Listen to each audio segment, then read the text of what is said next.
Violence in video games is a pretty simple topic. No, really, it's true. I know we all like to talk about it and blow it up as this nuanced and complex thing, and especially the industry and some critics love to do that, we all know. But the discourse surrounding it really hasn't moved much past from its original form, back when video games were taking its first steps. They were repeatedly shunned in the media as being dangerous, addictive, and for causing violence in the youth. And video game companies loved using that status of infamy in their marketing. Games were willfully portrayed as intense, scary, and dangerously immersive, reinforcing this rhetoric. Turns out though, studies were able to prove video games can't actually produce serial killers, and nobody except for maybe Fox News reports on them in this connection with actual criminals anymore. These same studies, however, were also able to confirm that continued long-term exposure to extreme violence in games will actually damage your brain and is likely to worsen any mental illness you might unknowingly have. Now, while we are talking about continued and long-term exposure here, it still needs to be mentioned that this information makes video games and any media far more than the innocent time wasters many companies want them to be. Curiously, however, even after wide recognition of the former, the marketing surrounding violence in games never changed much. Violence is still the premium way of transmitting your game as a mature experience made for adults. While the 90s strived for shock value, in the 2000s, games wanted to be shocking as well as mature. This supported the rise of games like Call of Duty, which, while actually having kids as their target audience, tried to be as edgy and kid-unfriendly as possible to spark up interest. Again, paradoxically, as the discourse around games now heavily supports them to be viewed as, and critiqued, like art, its relationship with violence didn't change in any significant way. So now that we've reached the present day in this wonky timeline, let's take a look at violence in modern video games. Again, this really isn't a complicated matter. The way I see it, there's only two ways games ever talk about violence: glorifying it, and glorifying it but The first one is usually practiced by more lighthearted games that use violence as a punchline, like our beloved Mortal Kombat, and those who want to weave it into a somber and oh-so-adult story, like The Last of Us 2. In fact, why don't we try to contrast these games for a bit, shall we? In Mortal Kombat, violence is exaggerated to an extreme degree, and not meant to be taken seriously at all. The over-the-topness is meant to shock the audience and force out a giggle at the sheer absurdity of it all. That's what I personally love about it as well.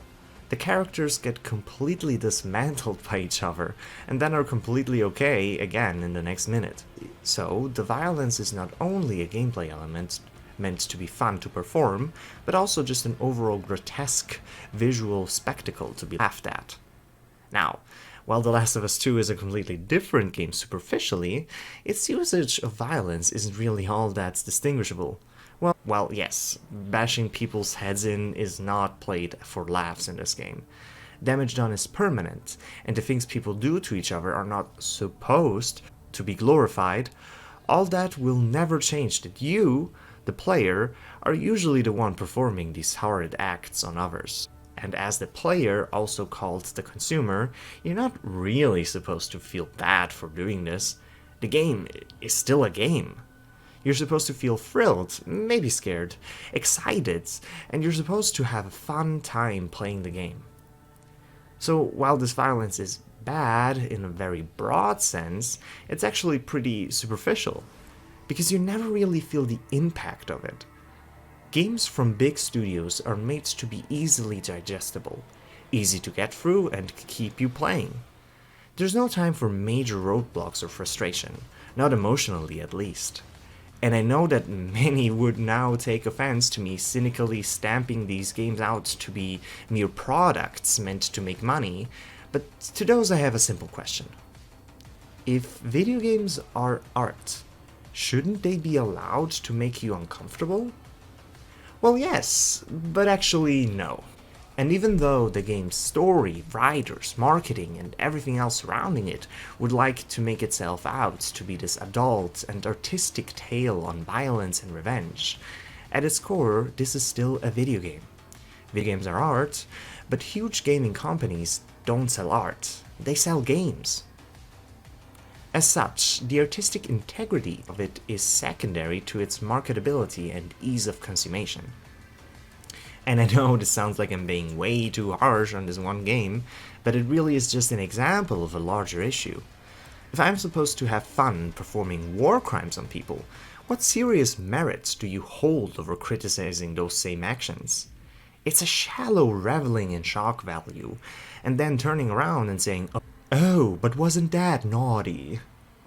And look, a lot of games have used this strategy for lulling the player in false sense of security many times in the past, but at least they made that a central focus of its narrative.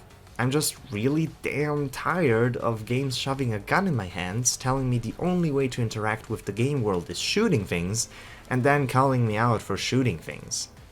If you're making a game criticizing the cycle of violence, why not give the player an actual say on whether to utilize said violence or not?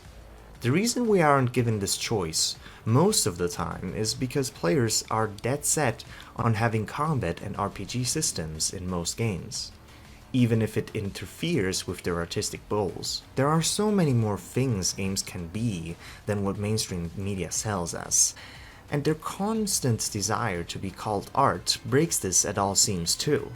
Indie games have now for years been the actual playground for innovation in the medium, pushing completely new ideas to unparalleled success, which the bigger studios merely try to emulate without any actual new idea. This sacrifice of gameplay coherence would even be forgivable if the story itself carried the game to interesting scenarios. But it doesn't. We've played this "ooh, violence bad, maybe" game dozens of times before. Namely, in The Last of Us Part 1. There's no actual reason to hinder game's evolution and potential this hard, other than it prints a shitload of money apparently. So in conclusion, if violence is at the core of your gameplay, make it fun. You're making a game, remember? And if you're planning to do anything more than that with the depiction of violence in your game, you're gonna have to try a lot harder than this.